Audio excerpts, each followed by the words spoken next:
Oh, it's interesting, that idea of listening. It's something that you're applying to the Secretary of State's office. You've referred to it as a call to action from the people of West Virginia, and you are listening and you're responding already, even though you haven't held office that long yet. Can you talk to us a little bit about this call to action from the people and what sort of steps you're taking in the office to answer that call? Yeah, I appreciate that. The state talked with a common message to me, and that's the break. There had been a breakdown between them and the Secretary of State's office. So I knew I had to do something to change that when I got into office, as well as listening to business owners and some of the complaints that they had about the business side of the house. So the Secretary of State's office has two main functions. There are a number of functions, but two main ones. One is the elections officer for the state, the chief elections officer, and the other is we do the businesses and licensing. So if there's going to be a new business that starts up, the first stop they make is at the Secretary of State's office in our business and licensing division. So let's first address the election side of things.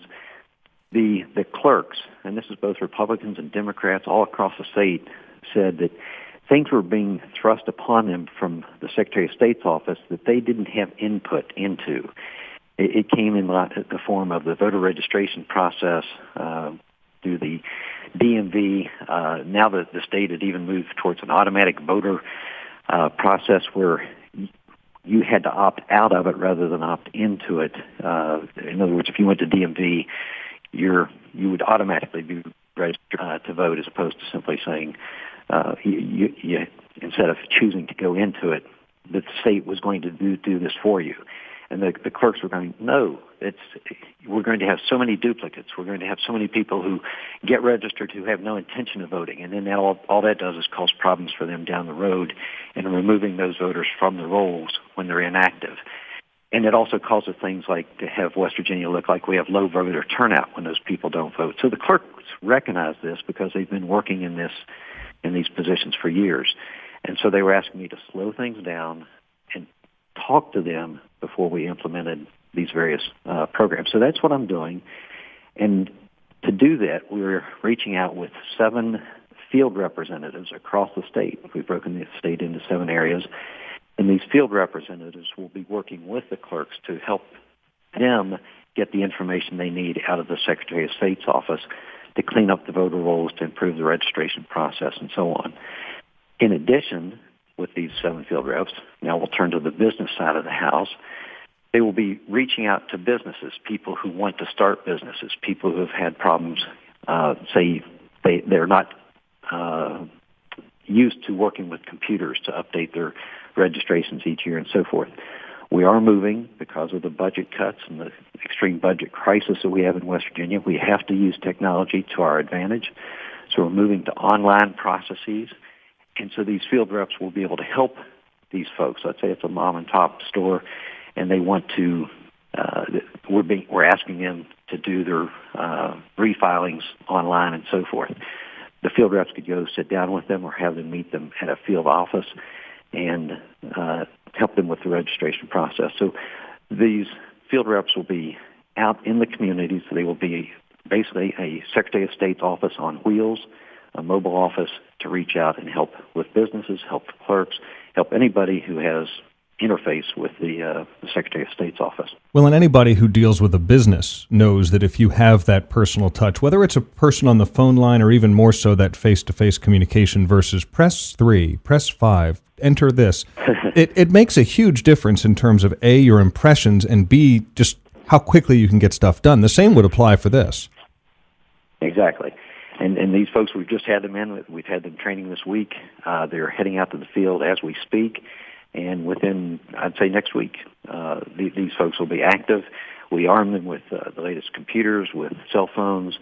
They are going to be there for the communities, to assist the community in whatever way they need. So be watching for that. We'll be putting out some press releases so letting people know how to contact them, who the people are in their specific regions. And I'm just excited about that program, as well as the changes that we're making here in the office. I want to talk about some of those changes as well. Secretary of State for the great state of West Virginia, Mac Warner, with us this morning. I'm Hans Fogle for Panhandle Live. There were some staffing changes when you came in. That's standard whenever there's a change in management in any company, let alone with elected officials. And a lot of that came because you're streamlining the office. We've gotten a few press releases about efficiencies you're trying to put into place. But at the same time, you have a job to do, and you need to make sure you're doing it. I love the idea of the field reps. Certainly the Eastern Panhandle, and I'm sure other parts of the state feel sometimes neglected from Charleston. Will these positions be created from existing staff, or are you having to make new hires for that out of the pool of folks that were let go in the beginning? It's a combination of both. We did find some duplicities in the office, and so we're cutting out those extraneous positions and moving those to the field rep. And then the governor decided that he is not going to be using the field reps that he had been using before, that the previous governor had been using. And so we picked up one of those with some great expertise, a woman who had already, Dot Underwood, who already had the Doddridge, Harrison County area there along Route 50. And so she's going to simply switch from the governor's field rep to a Secretary of State field rep.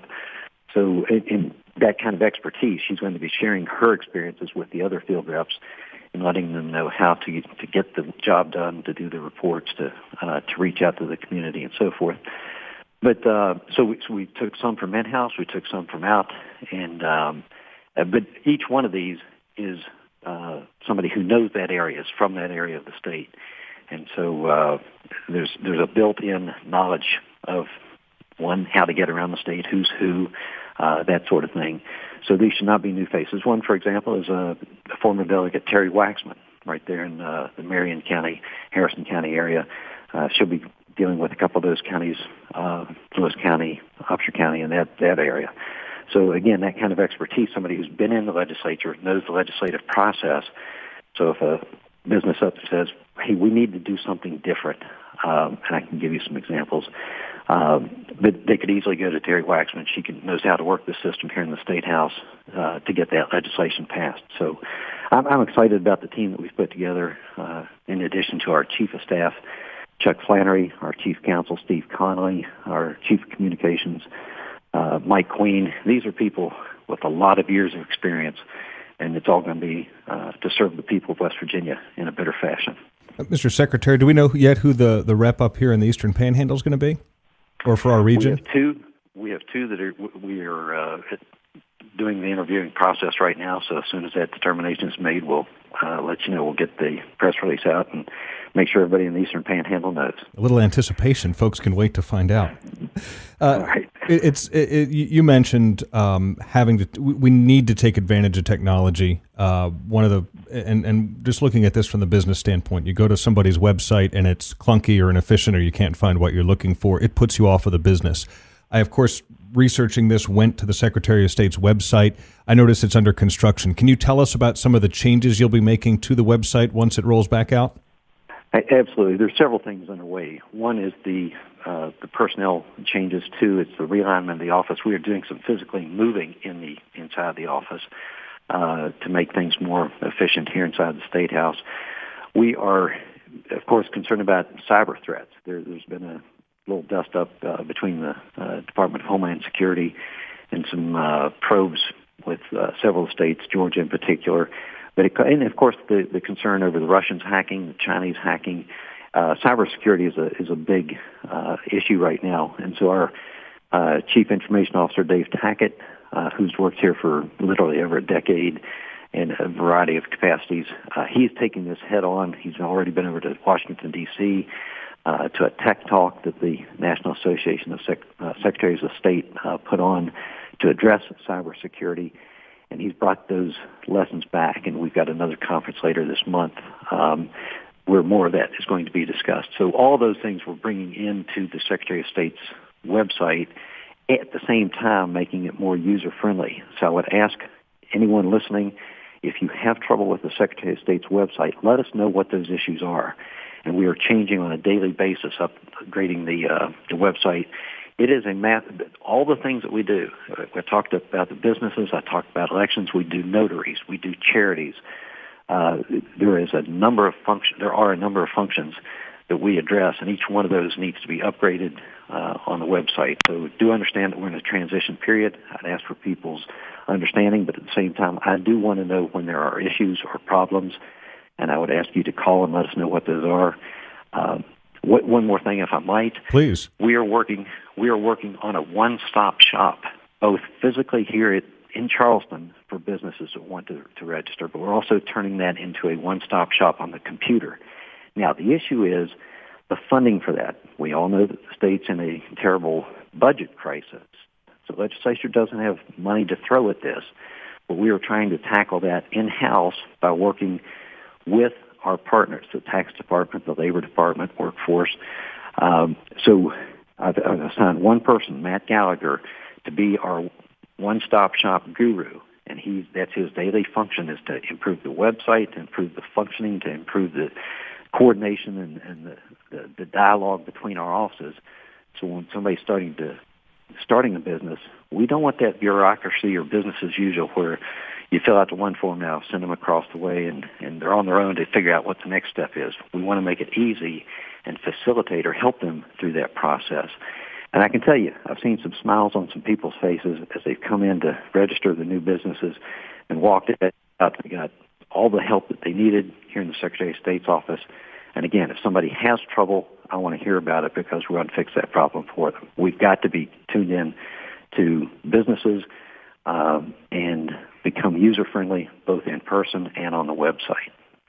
Secretary of State Mac Warner with us this morning on Panhandle Live. I'm interested, too, as you talk about, it's not just the online, it is that face-to-face, people coming in the office. You've taken those steps of making hires and developing that field rep program. You've also taken simple steps like just extending office hours at the State House. I have, and that's coming from listening. You mentioned earlier listening. So we're listening to the businesses. We're listening to the county clerks. We're listening to the people that walk in this office, and I'm listening to the people who have been working in this office.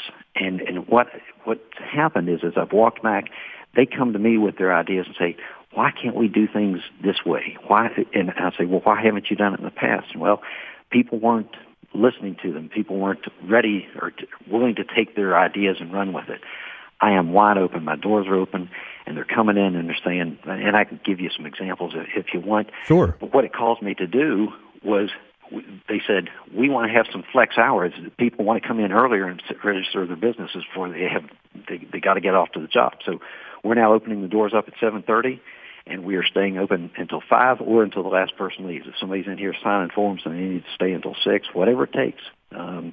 The office, and so I'm building flex hours for my staff. So we have some that come in at 7:30, leave at 3:30 or 4. Others don't come in until 8 or even 8:30, and then they stay until 5:30 or whenever they need to leave at the end of the day. So we're trying to be as accessible as we can be for the public, and that just simply comes from listening to our own personnel and the ideas that they've had for years, and now they have someone who's willing to listen and try to implement it. An example from just what happened the other day is the people who serve process, who get these lawsuits in, and it's part of Secretary of State's job is to send those back out. And if it goes out to a business location and the business is moved or it's an incorrect address, then those forms, the lawsuit paperwork, comes back to our office.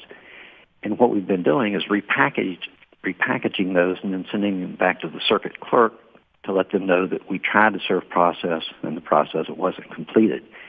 And our people were like, they really primarily are usually looking just for the top sheet that says service was attempted and was not completed. And they said, why can't we scan that and send it electronically? Well, it makes sense to me. That's moving at the speed of business if we can do it digitally rather than through snail mail.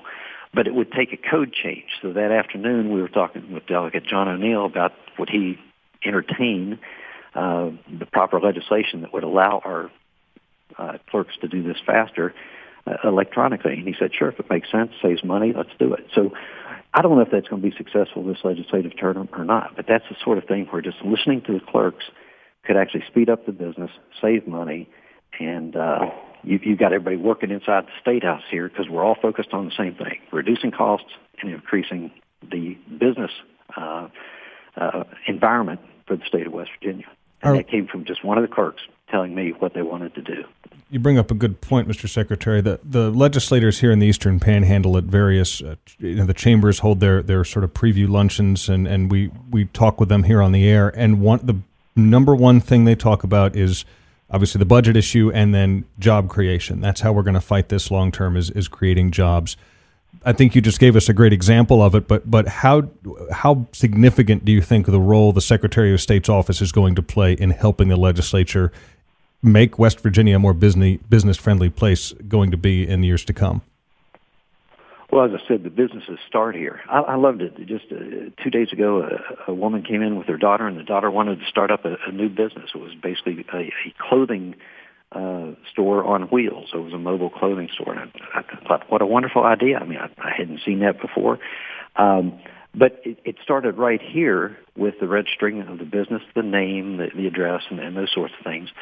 And it's a matter of being open at the right hours, having that friendly face and saying, yes, inviting that sort of business ideas to West Virginia, and then let's work them through the process, through the tax department, the labor department, tax IDs, all those sorts of things that have to happen, and make it a friendly process rather than an onerous, we'll come back, we'll close at 4 o'clock or whatever. No, we're going to do our part, our little part, as best we can, customer-focused, user-friendly, and all I can do is make sure that our people, and they are, our folks are out there, they're enjoying their jobs now. We're moving the physical locations, making it more open, moving the business portal over closer to the entry where people come into the Capitol building.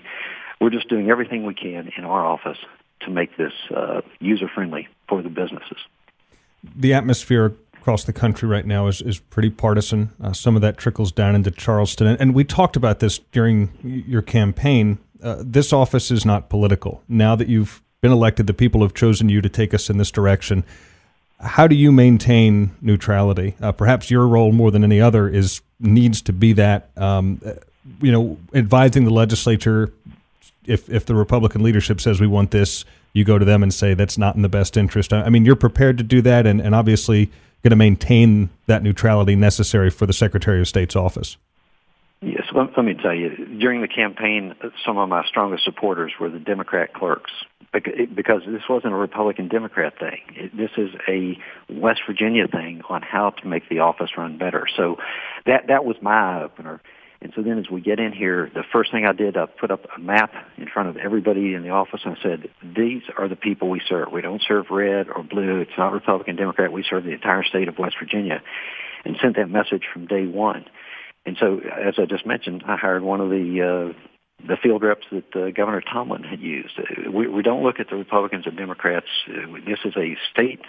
I'm the Secretary of the state of West Virginia. That's everybody, all businesses.